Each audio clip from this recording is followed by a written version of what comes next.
Bem-vindos a este guia técnico sobre o Dyson SV17. Somos a Kelatos Informática, especialistas em reparação técnica. Recolhemos o teu equipamento ao domicílio, fazemos diagnóstico gratuito e enviamos orçamento antes de reparar. Sem chamadas, sem deslocações. Estamos localizados na Cal Joaquim Maria Lopes 26, Madrid. Cômodo, transparente e profissional. Link na descrição. O teu Dyson SV17 está a fazer um barulho estranho durante a limpeza. Este sintoma pode ocorrer devido a um motor danificado ou um filtro entupido. Se não resolveres a situação rapidamente, o problema pode agravar-se, levando a custos de reparação mais elevados ou até a danos irreparáveis no teu equipamento. Para esta reparação, vais precisar de algumas ferramentas essenciais: uma chave de fendas Phillips, uma chave de fendas de precisão, um multímetro e um novo motor para o teu Dyson SV17. Primeiro, vamos abrir o equipamento.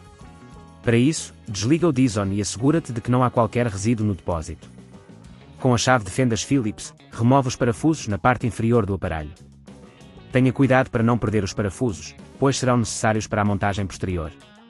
Uma vez removidos, puxa suavemente as partes do corpo do Dyson para separá-las. Agora que temos acesso ao interior, precisamos localizar o motor. O motor está situado na parte superior do aparelho e é facilmente reconhecível pelo seu tamanho e formato. Verifica se há fios ligados ao motor, pois terás de desconectá-los antes de prosseguir. Usa a chave de fendas de precisão para remover os parafusos que fixam o motor ao corpo do Dyson.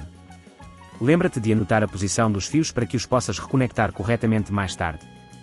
Quando estiveres a retirar o motor, faz com cuidado para não danificar os componentes circundantes. Uma vez que o motor esteja solto, substitui-o pelo novo motor que adquiriste.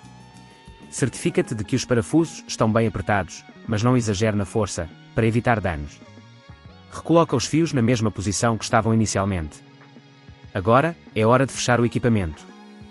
Alinha as partes do corpo do Dyson e aperta os parafusos que removeste anteriormente. Depois de tudo montado, é muito importante verificar se o aparelho está a funcionar corretamente. Liga o Dyson e escuta atentamente para garantir que o barulho estranho desapareceu. Se neste ponto achares que é demasiado complexo, lembra-te que na Kelatos recolhemos o equipamento no teu domicílio e devolvemos-te reparado. Para evitar que este problema volte a ocorrer, recomenda-se a limpeza regular do filtro e a verificação do motor de tempos a tempos. Assim, garantimos que o teu Dyson SV17 funcione sempre em ótimas condições.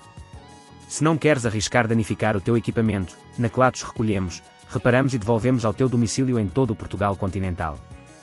Link na descrição.